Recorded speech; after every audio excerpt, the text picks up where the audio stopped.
Yo, c'est Vega et bienvenue pour la review de l'épisode 285 de Boruto.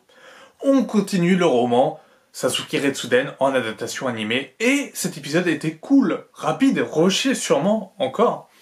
Et je crois qu'il dépasse même le manga du coup. Mais il était sympathique.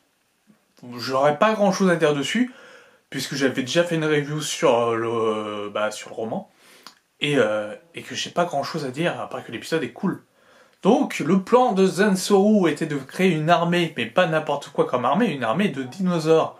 C'est pour ça que du coup, les prisonniers déterraient des, des fossiles pour pouvoir les ressusciter en sacrifiant des poulets. C'était une technique un peu à l'Edo Tensei, mais Zansoru ne connaît pas Edo Tensei.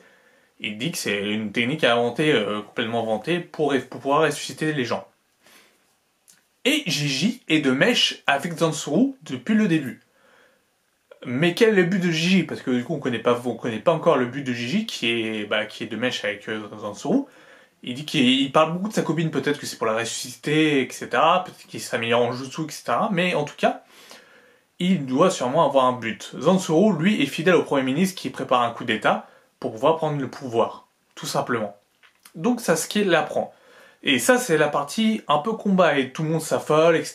Sakura utilise un peu ses dons, mais elle se fait planter par Gigi au dernier moment, elle tombe dans les vapes, elle a les mêmes effets que le poison de Meno que Sasuke avait eu, et elle se reçoit des trucs sur les jambes, elle reçoit 2 piliers sur les jambes. Alors normalement, si elle remarche après ça, et elle remarche, puisqu'on sait que c'est un flashback, c'est un peu incohérent.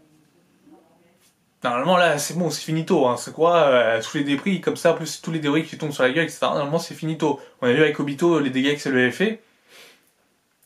Hein, c'était déjà pas mal. Mais alors sur Sakura, elle s'en sort indemne. C'est logique? Non, c'est pas logique. Non, non, enfin c'est pas ultra logique, mais bon. On va dire que vu que c'est une ninja, elle est peut-être encore plus robuste qu'une personne normale et que du coup ça lui fait pas si mal que ça. Peut-être. Peut-être que c'est juste ça. Je sais pas du tout. Je sais pas du tout. Mais voilà. Mais en tout cas, on verra Sasuke en colère dans les prochains épisodes et de la baston contre des dinosaures et Sasuke. Ça peut être grave stylé de voir Sasuke en action. Enfin, de voir Sasuke en action. Ça fait longtemps qu'on l'a pas vu en action.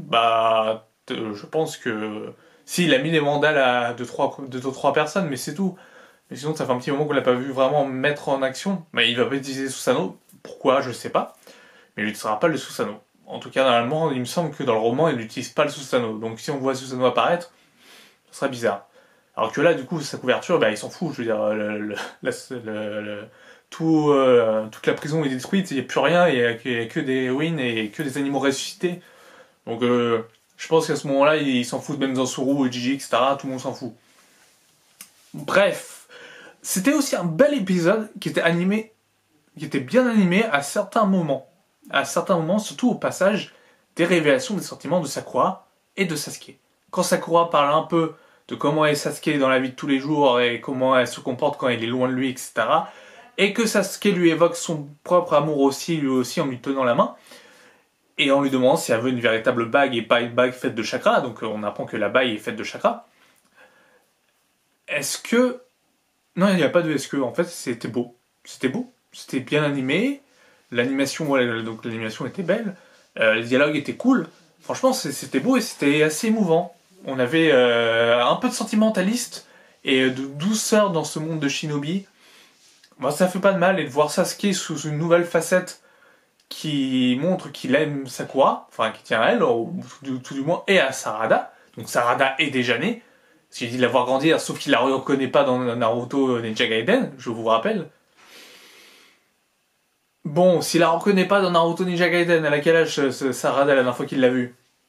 Je sais pas. Mais en tout cas, vu qu'il dit Sarada grandir, je la vois grandir. Quand je la vois grandir, etc. Non, non, non, tu la vois pas grandir normalement. Normalement, dans Naruto Ninja Gaiden, tu l'attaques ta fille. Tu sais plus qui c'est. Hein. Donc bon, ça c'est, je sais pas. Ça m'a un petit peu dérangé ce petit moment, mais c'est vraiment pour chercher des noises à un épisode qui était vraiment sympa, qui était vraiment cool. J'ai vraiment pas grand chose à dire, à part que oui, c'était cool. C'était cool. On a enfin un épisode un peu digne de Sasuke, même si c'est toujours rushé, et que j'en aurais aimé avoir un arc complet sur Sasuke et Retsuden. Genre une petite dizaine d'épisodes. Ça aurait été cool. Mais bon, après on aura l'arc code, normalement. Si on nous file pas 2-3 HS pendant un mois encore, pour gagner du temps et pour que le manga continue d'avancer. Mais je sais pas. Je sais pas. Mais en tout cas, c'était beau. Et un peu de poésie, etc.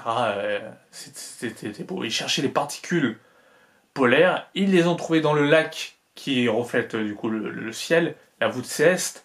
Et franchement, la voûte céleste, c'est magnifique. Ils ont bien réussi à refaire ça. Donc moi j'ai bien aimé. Franchement, c'était un épisode assez sympa. Assez sympa. Du coup, j'ai pas grand chose d'autre à dire. C'est tout ce que je vais dire pour cette review, qui va être un peu plus courte que les reviews précédentes. Mais bon, quand on n'a pas grand chose à dire, on n'a pas grand chose à dire. Et puis la semaine prochaine, du coup, c'est le final, normalement, de Sasuke Retsuden, avant d'attaquer l'arc code. On a hâte, parce que l'arc code, il déchire aussi pas mal. Et moi qui ai lu le manga, pour l'instant, je peux vous dire qu'il y aura des dingueries. Il y aura des dingueries. S'il rush pas aussi le truc. Vous imaginez qu'il rush dans 10 épisodes aussi, l'arc code. Voilà. Après, je sais que les ventes de Boruto ne sont pas fifou. C'est pas dingue les ventes de Boruto. Boruto n'est pas non plus regardé par beaucoup de personnes. C'est un peu un animé de niche. C'est bizarre de dire ça pour une licence, une licence à la Naruto. C'est une licence à Naruto. Boruto, c'est la continuité de Naruto. Et Naruto n'est pas une licence de niche, mais Boruto est plus une licence de niche que Naruto, largement. Donc voilà, je sais pas ce que va nous annoncer la suite du manga ou de l'anime, mais j'ai hâte de savoir ça. Du coup, on se retrouve la semaine prochaine pour la review de l'épisode 286 de Boruto. Sur ce, portez-vous bien, je vous dis à la prochaine. Ciao, ciao.